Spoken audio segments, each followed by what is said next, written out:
예, 안녕하십니까. 민법교수 유병태입니다. 어떤 대학 강의 때문에 물권법 도예 노트를 가지고 물권법을 요약합니다. 물권법 대학 강의를 들으시는 분들은 다른 동영상 강의를 가지고 교과서에 따른 진도를 나갔는데 거기서 칠판 필기된 걸 도예로 만드는 것이고 이 도예를 가지고 전체 앞에 진도 나간 것만큼 요약을 해보도록 하겠습니다. 일단 이 도예 책에 있는 내용들 정도는 머릿속에 정확하게 숙지가 있어야 사건화되었을 때 처리를 할 수 있습니다. 그리고 뭐 여담이지만 오늘 상담이 있었던 사건 중에서 오늘 받은 그 상담과 유사한 것들을 참 많이 봤습니다. 대학생분들이 수업을 들으니까 좀 조심시키는 차원에서 하나 말씀드리면은 오늘 온 그분도 대학을 졸업한 지가 얼마 되지 않은 것 같은데 참 아직까지도 그런 일들이 일어나고 있다는 거. 그러니까 경기가 안 좋고 하니까 아르바이트로 취업을 했던 것 같습니다. 아르바이트로 취업을 했는데 취업을 하면서 자기 통장으로 돈이 입금되면은 그걸 다른 사람 통장으로 이체해주는 그런 아르바이트, 그런 걸 어떻게 쉽게 허용하고 갈 수 있는지 모르겠습니다. 내한테도 기존에 조금 안면이 있는 사람이 분양업을 하는데 통장 계좌를 빌려주면은 한 달에 1,000만 원씩 주겠다 하더라고요. 그래서 내가 웃으면서 아니 그걸 어떻게 그렇게 할 수 있냐라니까 옛날에 다른 변호사하고 그런 일을 했답니다. 근데 갑자기 그 변호사가 이제 안 하겠다 해서 내가 법무사를 하고 있으니까 기존 아는 안면에 통장을 좀 빌려주면은 한 달에 1,000만 원씩을 주겠다라고 하길래 내가 웃고 말았습니다. 계좌번호 빌려주면 안 됩니다. 물론 1,000만 원이 큰 돈일 수 있지만 그 1,000만 원 가지고 인생을 망쳐서는 안 되겠죠.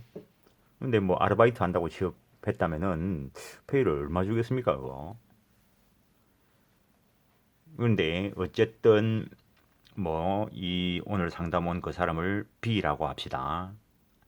여러 명의 A로부터 물건 대금으로 B 통장으로 입금된 걸 아르바이트 업주가 되겠죠. 그 사람 지시에 따라서 C한테 계좌 이체를 해줬다는 거죠. 물론 나중에 알고 보니까 C도 또 이 비슷한 상황에 있었던 사람이었고 몇 단계를 거쳤다 이렇게 이야기를 합니다. 그래서 이 사람이 한 10명 이상을 계좌 이체해 줬는데 전체 금액은 한 1,500만 원쯤 되는 것 같습니다. 근데 어떤 사람은 100만 원 입금을 해가지고 이체해 준 사람도 있고 한 사람은 이제 300만 원 입금을 해가지고 이체를 해줬는데 그 300만 원 입금한 사람이 그 형사 고소를 해가지고 이 B라는 사람이 그러니까 아르바이트 하는 사람 이 사람이 그 형사 고소를 당해가지고 초범이고 하니까 공범은 아닌 것 같다 이런 걸로 해가지고 기소유예 처분을 받았던데 금융실명법 위반으로 이래가지고 쉽게 이야기하면 어떻게 보면 대포폰이죠. 이게 공범은 아니고 이제 과실범일 수는 있는데 과실범, 과실방조범은 처벌 안 합니다. 처벌 규정이 없기 때문에 처벌이 안 되는 거고 그 형법의 경우에는 고의범을 위주로 처벌하고 과실범의 경우에는 별도의 처벌 규정이 있을 때 처벌합니다. 그래서 어쨌든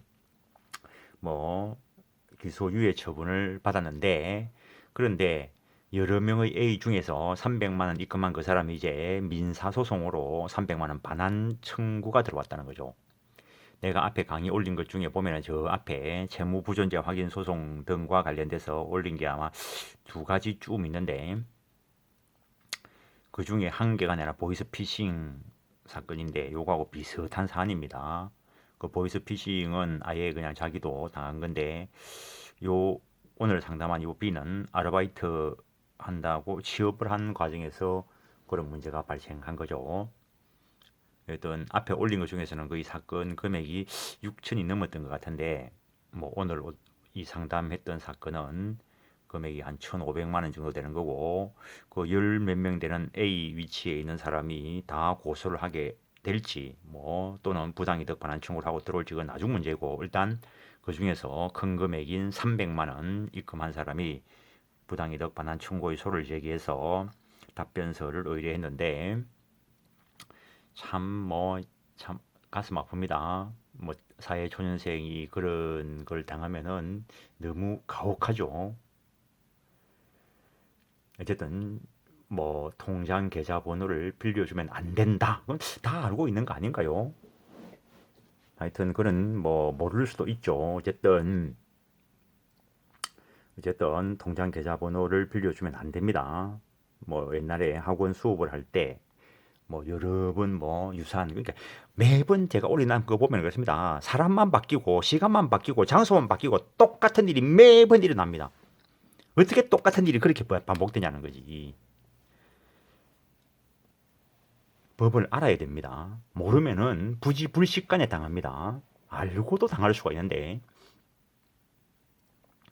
일단 뭐 대학생인 학생분들은 적어도 대학을 졸업하기 전에 민법은 뭐 완전히 숙지는 아니라 하더라도 어디에 어떤 내용들이 있다, 그 원리가 어떻다 정도는 파악을 해야 됩니다. 평생을 살아갈 건데 기본 법리를 모르면은 자기도 모르는 사이에 당하는 겁니다. 뭐 맨날 와가지고 뭐 하늘이 알고 땅이 알고 나는 잘못한 게 없는데요. 아, 쓸데없는 소리 하니까 이거요.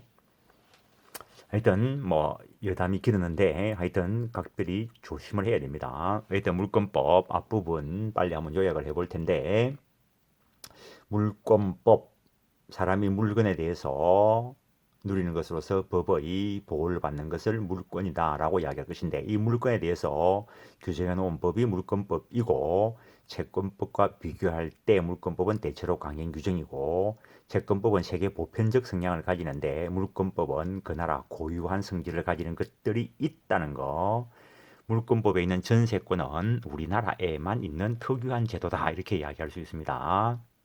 그다음에 채권법은 대체로 로마법적 요소로 이루어져 있는데 물권법은 고유한 성질을 가지는 것 외에 로마법적 요소와 게르만법적 요소가 혼재한다라는 거. 어떤 물권도 재산권이라는 점에서는 채권과 공통되지만 물권은 대상 목적물을 직접 지배하는 것으로서 다른 사람의 개입의 필요가 없기 때문에 지배권이다라고 하는데 채권은 특정인이 다른 특정인에게 어떤 행위, 급부를 요구하는 청구권이다라는 거. 그래서 채권은 특정인에 대한 대인권, 상대권인데 물권은 누구에게라도 효력을 미치는 절대권, 대세권이라는 거. 소유권은 항구적 특질을 가진다라는 거. 소유권, 권리가 눈에 보이는 것은 아닙니다. 일단 뭐 기본적으로 권리와 관련돼서 이쪽에 이 커서가 보이는지 모르겠는데 이쪽에 점유 목적물을 사실상 지배하는 것은 보일지 모르겠지만 권리가 눈에 보이는 것은 아닙니다. 그래서 관념적 성질을 가진다. 권리가 눈에 안 보이기 때문에 없다. 그래 생각하면 안 되죠. 혹시 그런 생각이 있으면은 그 지나가다가 뭐 쇼윈도우 유창을 한번 깨보면 난리가 나겠죠. 권리는 눈에 보이지 않지만 확실히 보호를 받는 것으로서 존재하는 것이다라는 거. 물권의 지배 대상은 대체로 물건일 것이다라는 거. 이 페이지에서는 72페이지에서는 물권법 전체에서 공부할 것들 그냥 이름 한번 들어봅니다.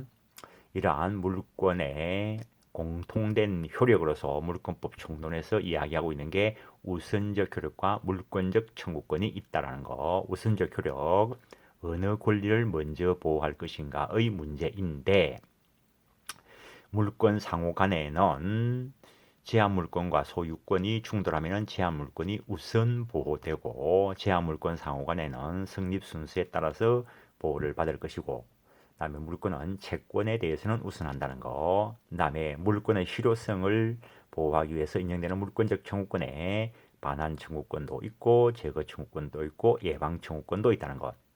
이러한 물건이 부단히 발생, 변경, 소멸하는 데 것을 간단하게 물건의 변동이다라고 이야기할 것이고, 어떤 그와 관련되어서 공시제도, 물건행위 이런 것들과의 관계 내용이 들어가면 설명을 합니다. 그 다음에 물건의 공통된 소멸 원인으로서 물건에서 이야기되는 게 뭐 목적물이 멸실되면 소멸될 것이고, 그다음에 물건 중에는 소멸수에 걸리는 것도 있습니다. 그다음에 포기할 수 있고, 그다음에 수용이나 몰수됨으로써 소멸될 수도 있고, 그다음에 혼동의 법리에 의해서 소멸될 수도 있습니다. 어쨌든 요 관계를 그냥 간단하게 이쪽에서 도식화시켜 본 것인데, 물권 법정주의라는 것은 물권의 종류와 내용은 법률 또는 관습법에 의하지 아니하고는 임의로 창설할 수 없다.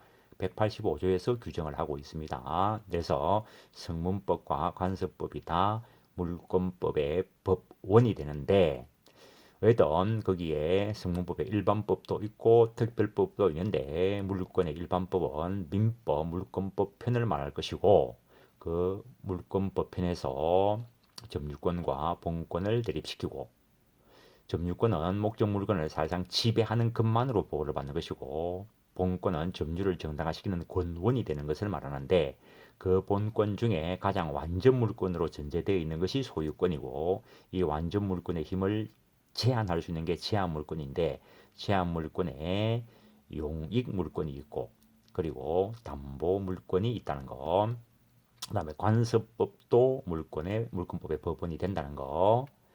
그다음에 물권에는 뭐 부동산을 대상으로 하는 물권도 있고 동산을 대상으로 하는 물권도 있는데, 이거는 물건이라고 해야 됩니다. 물건에는 부동산도 있고 동산도 있다. 일단 여기서 사람에 관한 것은 민법 총칙에서 공부하고, 물건에 관한 것도 민법 총칙의 규정이 있습니다.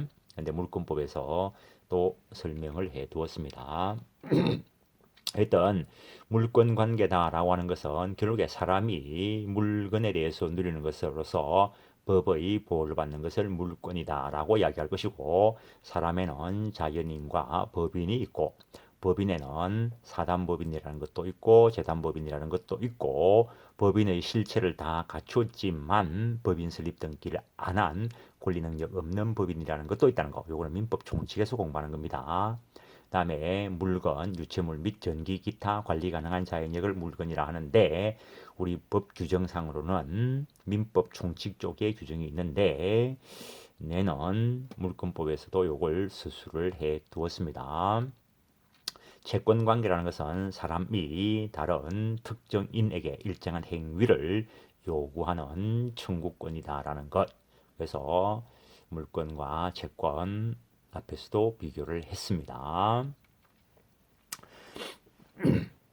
그다음에 뭐 민법책 소유자로서 가지고 있을 수도 있고 임차인으로서 민법책을 가지고 있을 수도 있습니다. 그런데 어쨌든 소유자로서 민법책을 가지고 있는 사람이 누군가에게 빌려주면서 대가를 받기로 했다는 거죠. 그 대가는 금전, 기타, 유가물일 수도 있는데, 비소비물을 빌려주면서 그 대가를 받기로 한 것을 임대차라 하고, 그 대가를 차임이다라고 한다는 거. 차임 반드시 금전일 필요는 없습니다.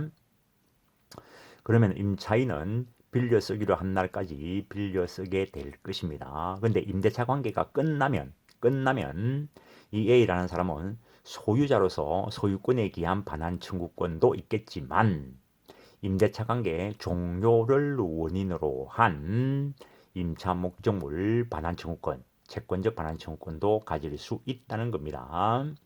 근데 만약에 이 민법책을 C가 가지고 있을 때, C의 다른 권리취득 요건, 선의취득, 취득시효 이런 요건을 구비하지 못한 C가 가지고 있을 때, A는 소유권에 기해서는 C한테 직접 반환 청구할 수 있겠지만, 채권적 반환 청구권은 채무자에게만 행사하는 것이기 때문에 채권적 반환 청구권을 가지고 채무자 아닌 C한테 반환 청구할 수는 없을 것이다 라는 거. 뭐 요런 관계도 민법 총칙에서 권리 충돌 경합 그 파트에서 이야기가 되는 것입니다. 그다음에 물권, 사람이 물건에 대해서 누리는 것으로서 법의 보호를 받는 것이다 라고 이야기할 수 있고, 그 특징들 앞에서 설명을 했습니다.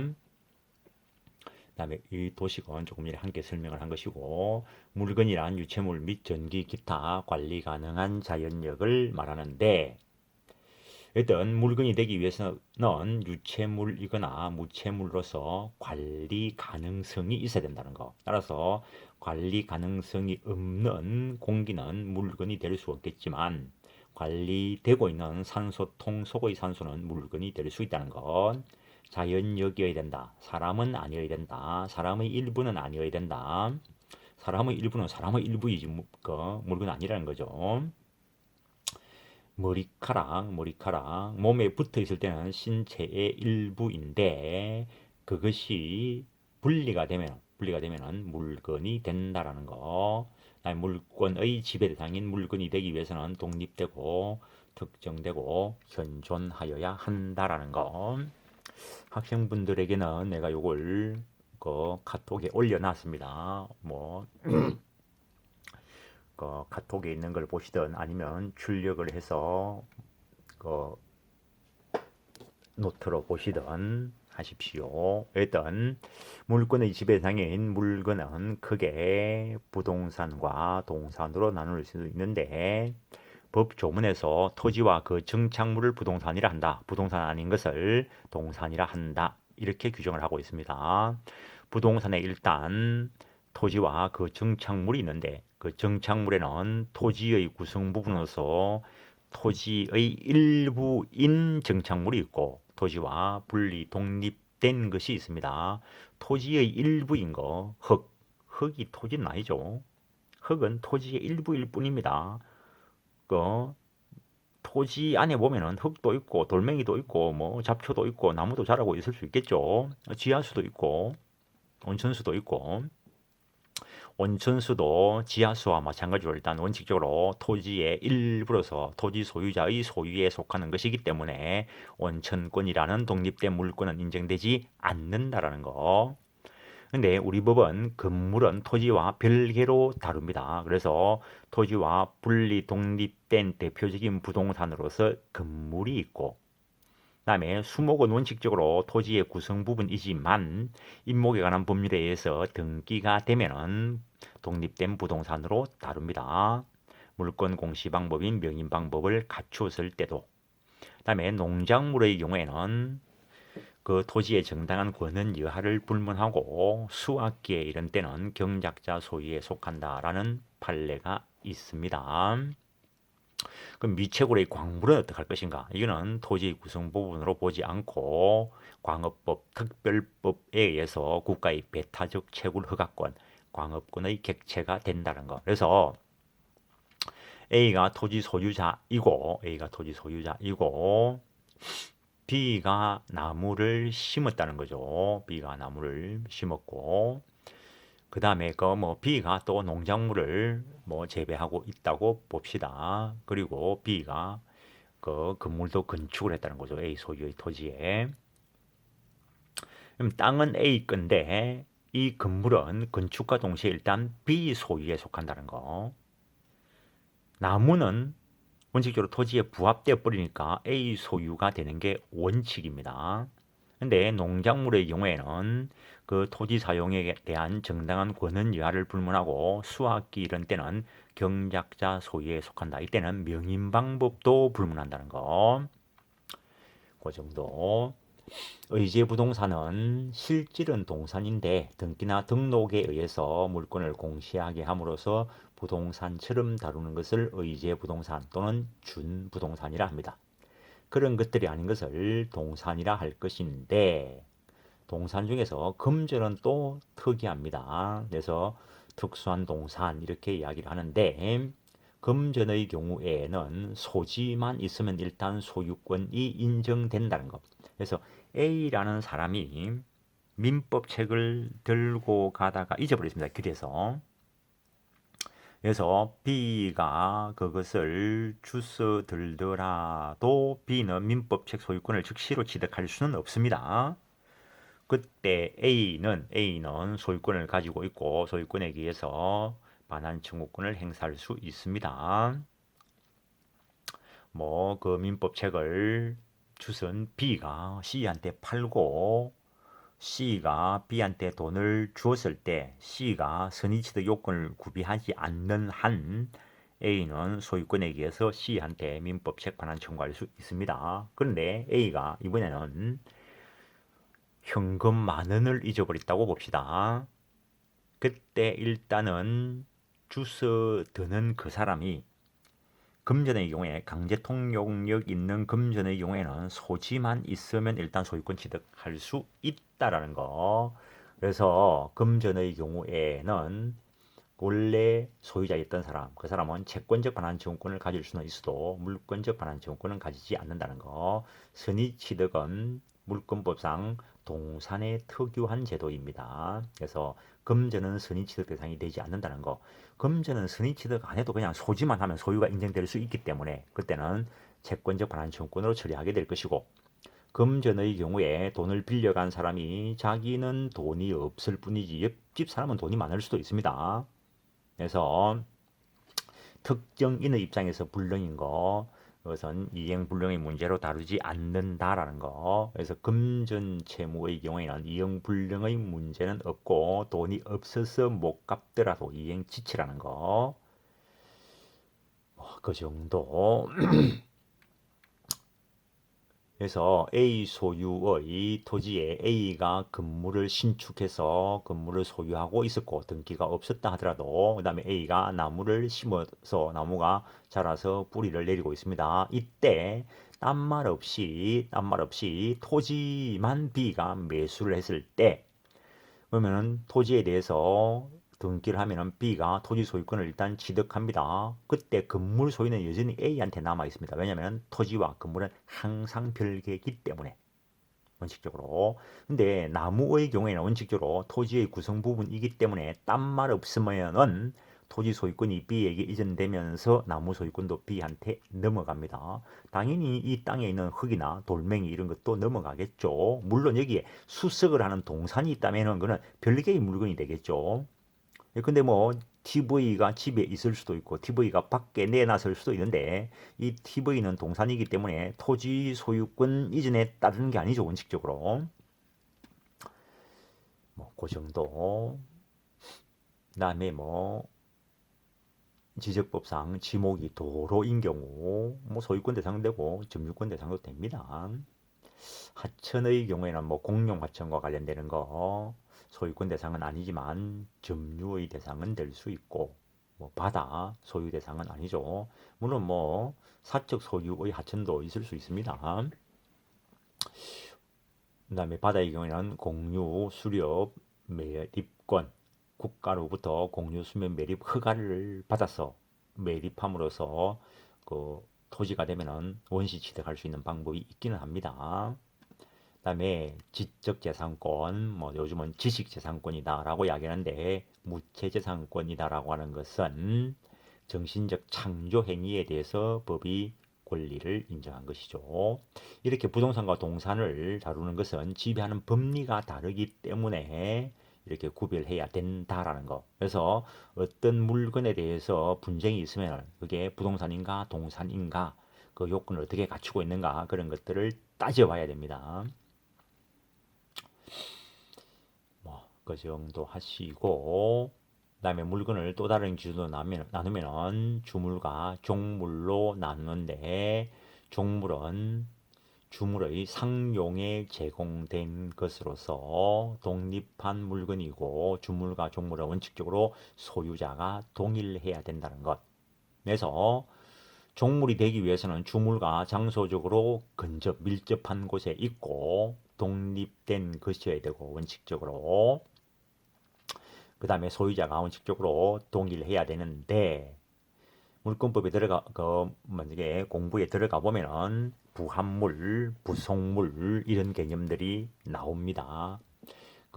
부합물도 피부합물과 장소적으로 근접한 곳에 있고, 이거는 독립성이 없고 피부합물의 구성 부분이 되었기 때문에 피부합물과 소유자가 동일합니다. 근데 부속물은 근접하지만 독립성이 있어야 되고, 이거는 소유자가 다르다는 게 전제가 되어 있습니다. 그래서 전세권, 임차권 쪽에 들어가 보면은 부속물 매수 청구권이라는 개념이 있습니다. 종물은 주물의 처분에 따른다, 이런 규정이 있긴 하고, 이것들이 다 민법 총칙의 규정이 있습니다. 농가주택의 안채와 바깥채, 이게 주물 종물의 관계가 있고, 횟집과 수족관. 그래서 횟집을 팔 때 수족관에 대해서 달리 말 안 했으면 횟집 소유권 이전될 때 수족관 소유권도 넘어갑니다. 임의 규정이기 때문에 달리 처분할 수는 있습니다. 농지와 양수시설도 그런 관계, 주유소의 주유기도 그런 관계, 백화점 건물과 전화 교환 설비도 주물 종물의 관계에 있다라는 거. 주물의 상용에 제공된 것이라야 됩니다. 사람의 편익에 제공된 것은 여기서 말하는 종물이 아니라는 거. 근데 백화점 건물 안에 들어있는 어떤 호텔 같은 거 생각합시다. 호텔 안에 들어있는 각 호실에 있는 전화기, 그냥 일반 건물에 들어있는 전화기, 저 전화기는 사람의 편익을 위한 것이죠. 그래서 그 건물을 매도 처분하고 소유권이 이전되었다 하더라도 이사 갈 때 딴 말 안 했으면 이 전화기는 떼갈 수 있습니다. 근데 전화 교환 설비는 백화점 건물을 매도하고 소유권 이전되었을 때 딴 말 없으면은 앞에 종전 소유자가 이 전화 교환 설비는 못 떼간다는 겁니다. 주물이 처분될 때 종물도 처분됐기 때문에. 그러니까 또 무식하게 해가지고 내가 백화점 건물 팔았지 전화 교환 설비 안 팔아서 내 전화 교환 설비 떼갈 거야. 그런 일이 있으니까 이거 다 판례가 있는 겁니다. 내가 뭐라고 저걸 갖다가 그냥 적겠습니까? 주유소 건물 팔아놓고 딴 말 안 해놓고 나중에 주유소 건물 이전 등기 해줘놓고 주유기는 떼갈게, 이런 분쟁이 있으니까, 주물 종물의 관계에 있으니까 주유소 소유권 취득한 자가 주유기 소유권 취득했다, 그러니까 종전 소유자 너 헛소리 하지마, 이런 판례들이 다 있는 겁니다. 이거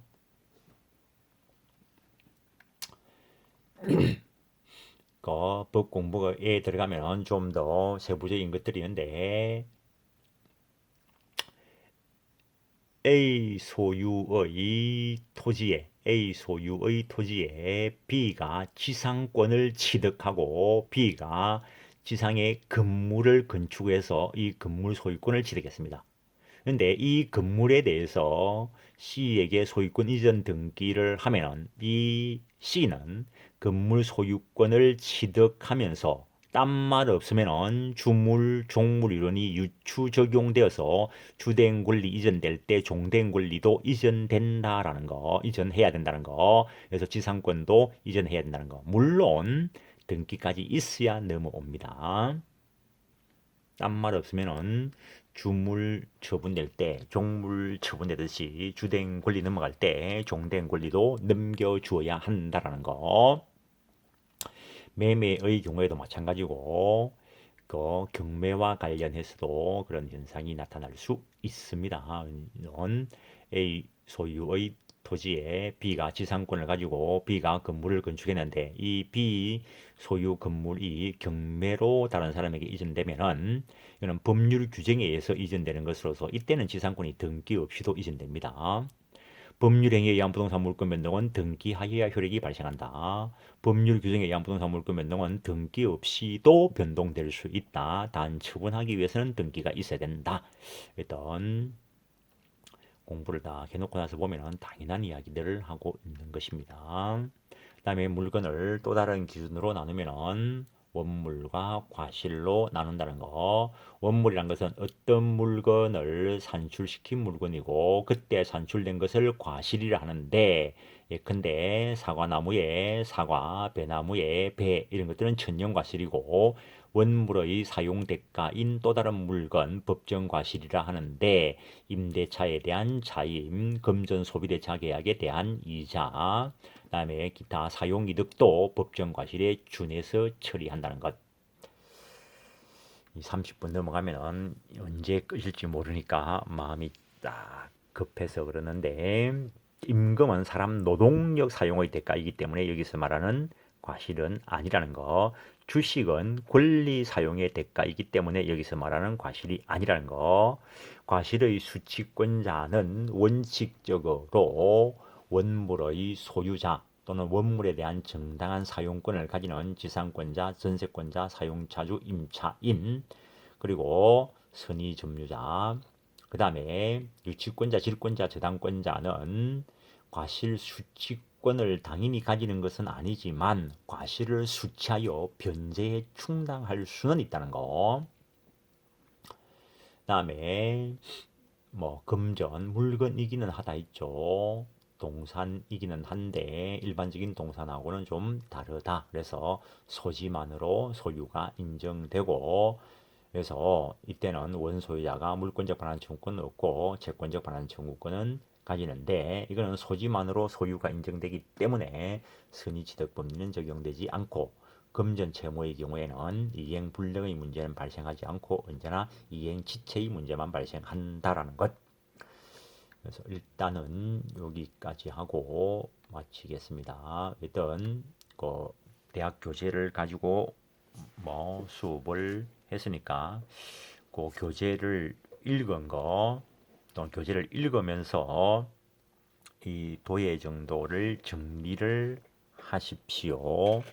일단 이번 시간은 여기서 마치겠습니다. 예, 수고했습니다.